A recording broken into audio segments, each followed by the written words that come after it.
चलिए अब उदाहरण नंबर 17वां है उसको सॉल्व करने जा रहे हैं। तो देखिए उदाहरण नंबर 17वां इम्पोर्टेंट इसलिए है क्योंकि यहाँ पर बहुत ज़्यादा कन्फ्यूज़न है, प्लस ये जो क्वेश्चन है बहुत बार रिपीट हो चुका है और ये जो रिपीटेड क्वेश्चन है ये मैंने अपनी बोर्ड के अंदर इसको सॉल्व करा है, ठीक है ना। 2016 बोर्ड के अंदर आरबीएसई बोर्ड वालों ने ये क्वेश्चन हमारे को दिया था।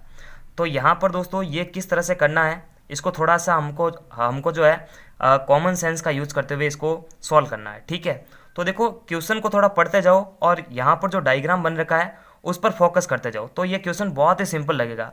अभी देखना, 13 मीटर व्यास वाले एक वर्ताकार पार्क की परिसीमा के एक बिंदु पर एक खंभा इस प्रकार गाड़ना है। अब देखिए परिसीमा मतलब वर्त की परिधि की बात कर रहा है और परिधि पर देखिए ये पी पॉइंट हमने आकृति के अनुसार ले रखा है। तो यहाँ पर एक खंभा गाड़ना है, तो पी पॉइंट पर खंभा गाड़ना, ठीक है। तो इस पार्क के एक व्यास के दोनों ओर, अब देखिए ये व्यास है ए बी, इनके दोनों ओर जो अंत बिंदु है, अंत बिंदु का मतलब क्या है, जहाँ पर ये अंत हो रहे हैं, मतलब ये खत्म हो रहा है। जैसे मैं एक लाइन खींच रहा हूँ इस तरह से, तो यहाँ पर ये इसका अंत बिंदु और ये इसका अंत बिंदु, मतलब ये जहाँ पर लाइन खत्म हो रही है तो इस ओर से तो यहाँ पर खत्म हो रही है और उस ओर से यहाँ पर खत्म हो रही है। तो उसी प्रकार जो ये रूल्स है हम इस व्यास पर अप्लाई कर देंगे।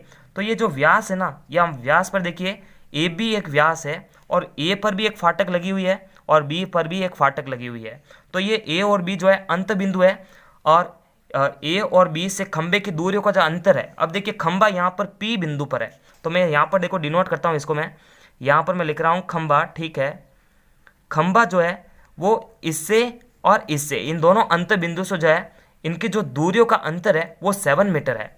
तो यहाँ पर देखिए हमारे को ज्ञात करना है कि दोनों फाटकों से कितनी दूरी पर खंभा गाड़ना है। इसका मतलब ये खंभा है, ये फाटक है और ये फाटक है, तो यहाँ से यहाँ तक की दूरी यानी AP और यहाँ से यहाँ तक की दूरी BP, ये हमारे को ज्ञात करनी है। अब देखो यहाँ पर मैं क्वेश्चन से जो है इसको सॉल्व कर दूंगा। तो सबसे पहले जो है हम लिखेंगे माना कि ए से P तक की दूरी बराबर x मीटर। देखिए एक को तो मैंने x मीटर मान लिया है। अब मैं थोड़ा सा जो है क्वेश्चन के अंदर फोकस करता हूँ।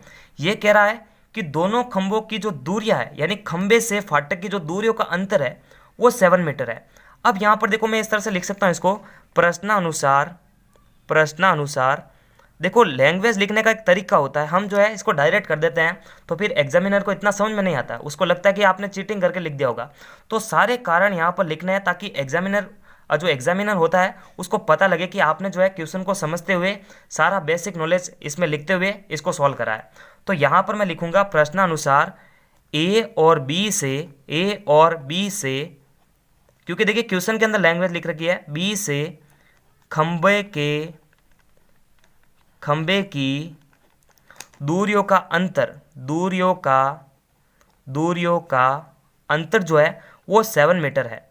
अब देखो इसको कैसे लिखना है, दूरियों का अंतर 7 मीटर है, इसका मतलब ये वाली दूरी और ये वाली दूरी, इन दोनों का अंतर 7 मीटर है। तो देखो मैंने AP को तो x माना है, चलो मैंने इसको x मान लिया, तो उसको क्या मानेंगे, देखो इसको मैं ऐसे लिखूंगा AP माइनस BP बराबर 7, इस तरह से जो है इसको लिखना है। अब देखो जिस तरह से हमने AP को जो है x मीटर माना, देखो A से P की दूरी मतलब AP की दूरी x मीटर हमने मान ली है, तो BP भी निकाल सकते हैं। कैसे, देखो इस समीकरण से मैं क्या करूँगा, AP का जो मान है वो इसमें लिख दूंगा, ठीक है ना। तो यहाँ पर मैं इसको समीकरण नंबर 1 दे सकता हूँ। तो समीकरण एक में AP का मान रखने पर अब देखो जब मैं AP का मान रखूँगा तो BP का मान भी ऑटोमेटिक बाहर आ जाएगा। देखना कैसा आ रहा है, AP तो अपनी जगह पे है तो इसका मान कितना है, x मीटर है, तो मैं यहाँ पर x लिख सकता हूँ, x माइनस BP बराबर 7 मीटर। अब मेरे को देखो BP निकालना है, तो यहाँ पर BP को तो अपनी जगह पे रखूँगा, x को उधर ट्रांसफ़र कर दूंगा, तो यहाँ पर देखो माइनस का BP है और ये यहाँ पर 7 है और ये जो x है उधर जाके माइनस का हो जाएगा, तो 7 माइनस x। अब देखो ये BP जो है ये माइनस का है और हमारे को जो सभी मान चाहिए वो धनात्मक मान चाहिए, तो हम क्या करेंगे, चिन्ह बदल देंगे। तो जब इसके चिन्ह बदलेंगे तो इसके भी सारे चिन्ह बदल जाएंगे। तो देखो ये हो जाएगा प्लस BP प्लस का 7 माइनस का और x प्लस का, तो x माइनस 7, ठीक है ना, सारे चिन्ह अपने आप बदल जाते हैं। इसका मतलब ये कैसे हमने ज्ञात किया है, एक को तो हमने x माना है और दूसरे को क्या माना है, x माइनस 7, ठीक है ना। अब मेरे हिसाब से जो है आपको ये समझ में आ गया होगा। अब जब देखिए यहाँ ये वाली दूरी और ये वाली दूरी हमारे को मिल जाती है, तो यहाँ पर देखो जब ये ए पी बी जो है ये एक समकोण त्रिभुज है। कारण इसका क्या है कि अर्धवृत्त में बनने वाला कोण हमेशा समकोण होता है। तो इस प्रमेय से जो है ए पी बी एक क्या है, समकोण त्रिभुज है। तो यहाँ पर मैं लिखना चाहूँगा चूंकि अर्धवृत्त में बनने वाला कोण, अर्धवृत्त में बनने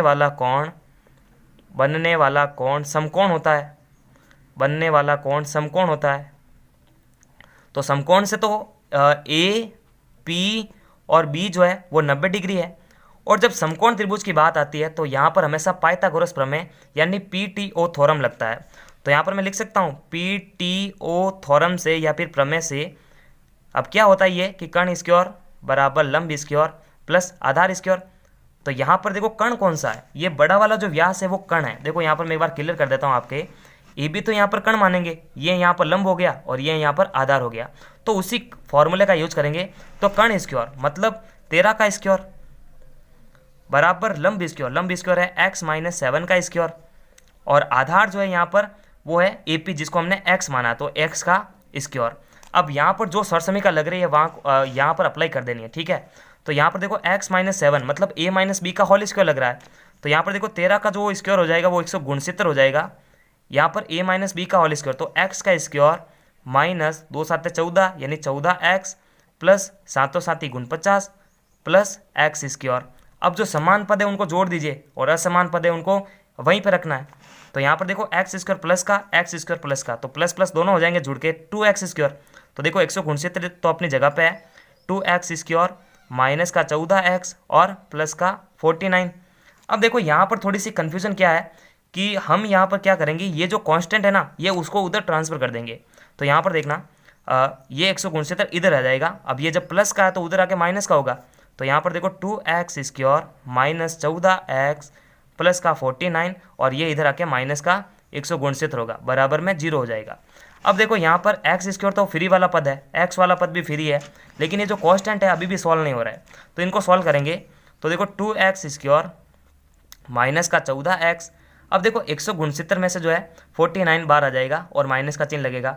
तो यहाँ पर देखो ये 120 आ जाएगा, लेकिन ये माइनस का क्यों, क्योंकि देखिए प्लस माइनस माइनस बड़ी संख्या का चिन्ह हमेशा काम आता है। तो माइनस का 120 बराबर में है 0।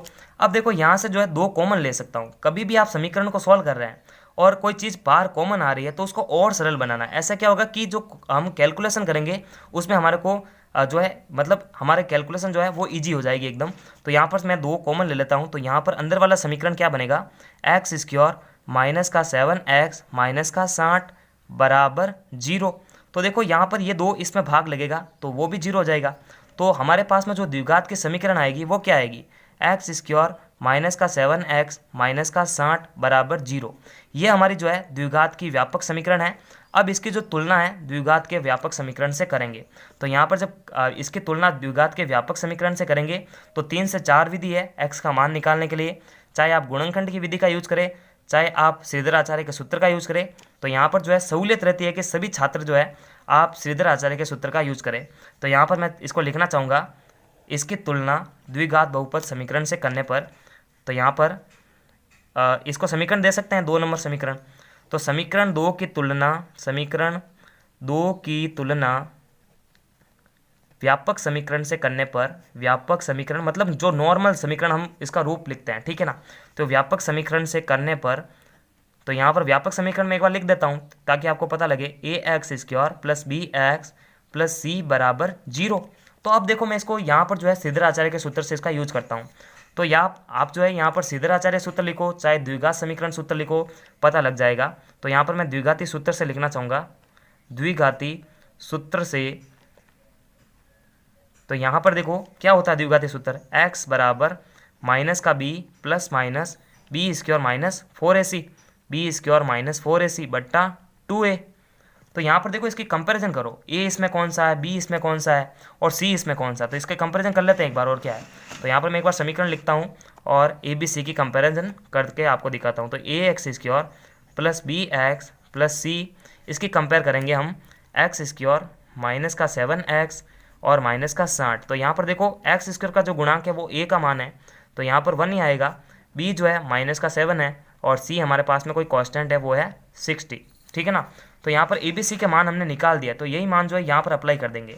तो यहाँ पर देखना अपने पास में जो एक रफ कॉपी रखिए ताकि मैं जो सारे मान लिखूँ आपको समझ में आता रहे। तो यहाँ पर देखिए x बराबर माइनस का b, अब देखो ये माइनस जो है ना सूत्र के अंदर भी है और b का मान भी वो भी माइनस में है, तो -7, तो ये कोष्टक में लिख दिया मैंने, प्लस माइनस बी स्क्वायर, तो वापस देखो -7 का स्क्वायर माइनस का 4ac, तो 4 इंटू ए का मान 1 था और सी का मान था हमारे पास में 60, वो भी माइनस का, तो कोष्टक में लिखना पड़ेगा बट्टा 2a, तो 2 इंटू ए का वैल्यू 1 ही रहेगा। अब देखो इसकी जो है हम कैलकुलेशन करते हैं, तो x बराबर ये माइनस माइनस प्लस का 7 हो गया, प्लस माइनस, अब देखो ये तो साथों साथ ही 49 हो जाएगा और इनको सब सॉल्व करेंगे ना तो देखो 6 को 24 यानी 240 प्लस का हो जाएगा ये, और बट्टा के अंदर है 2। अब देखना यहाँ पर जो है हमारी नॉर्मल सी कॉमन सेंस है वो काम आने वाली है। तो यहाँ पर देखो x बराबर 7 प्लस माइनस, अब देखो इन दोनों को जोड़ेंगे ना तो हमारे पास में जो आंसर आएगा वो आएगा 289 बट्टा 2। अब जब हमने क्लास 8 पढ़ी थी तो उस टाइम जो है ये वर्गमूल वाला तो मेथड वही से हमने जो है सीख लिया है। तो 289 का वर्गमूल क्या होता है? 17 होता है। तो यहाँ पर मैं लिख सकता हूँ x बराबर 7 प्लस माइनस रूट इसका क्या हो जाएगा 17 हो जाएगा बट्टा 2। अब यहाँ पर x के मान निकालने के दो तरीके हैं कि एक बार आप प्लस का चिन्ह का यूज़ करें और एक बार यूज़ कर ले माइनस के चिन्ह का, ठीक है ना। तो एक बार प्लस का चिन्ह का यूज़ करते हैं तो क्या आता है देखते हैं, x बराबर 7 प्लस 17 बट्टा 2 और दूसरा मान रखेंगे 7 माइनस 17 बट्टा 2। तो यहाँ पर देखो हमारे पास में जो है दो कंडीशन बन चुकी है। एक कंडीशन हमारे पास में 7 प्लस 17 बट्टा 2, एक और दूसरी कंडीशन है 7 माइनस 17 बट्टा 2। तो जिससे मान हमारा धनात्मक आएगा उसी मान का यूज़ करना है। तो देखो 17 प्लस 7 जो है वो 24 हो जाएगा और 24 के अंदर 2 का भाग लगाएंगे तो कितना आएगा, x बराबर 24 बट्टा 2 मतलब 12। तो 12 तो देखो प्लस का आ रहा है और इधर से देखो क्या आएगा कि माइनस का 10 बट्टा 2, तो इसका मतलब 5 जो आएगा वो माइनस का आएगा। और x के जो मतलब जो मूल है द्विघातीय समीकरण के जो मूल होते हैं वो हमेशा धनात्मक एक्सेप्ट किए जाते हैं। तो यहाँ पर जो x बराबर 12 आया है उसको मान रखना है। तो एक मान तो हमारा 12 आ चुका है, अब x का मान का यूज करके जो है दूसरे फाटक से खंभे तक की दूरी है वो भी ज्ञात कर सकते हैं। तो यहाँ पर देखो हमने ये समीकरण माना था bp बराबर x माइनस 7, तो इसको मैं एक बार मार्किंग दे देता हूँ, समीकरण 3 दे देता हूँ। तो यहाँ पर समीकरण 3 के अंदर जो है x का वैल्यू रख के bp की दूरी भी ज्ञात की जा सकती है। तो समीकरण 3 में x का मान रखने पर यहाँ पर देखना bp बराबर x माइनस 12, तो x का जो वैल्यू आया था वो कितना आया था 12 माइनस और 7 यहाँ पर समीकरण में, तो कितना आएगा 12 में से 7 चला गया 5 मीटर। तो हमने जो है दोनों खंबे से जो है अंत बिंदु की दूरी हमने ज्ञात कर ली है। एक का मान कितना आया है 12 आ चुका है 12 मीटर और दूसरे का मान कितना आ रहा है 12 माइनस 7 मतलब 5 मीटर। तो इस तरह से जो है इस क्वेश्चन को हमारे को सॉल्व करना आना चाहिए। तो नमस्कार, थैंक्स फॉर वॉचिंग। और पूरे चैप्टर की जो प्लेलिस्ट की लिंक है आपको वीडियो के डिस्क्रिप्शन बॉक्स में मिलेगी, वहाँ जाके आप बैक टू बैक सारे वीडियोस देख सकते हैं। तब तक के लिए लाइक, सब्सक्राइब और शेयर करें। नमस्कार।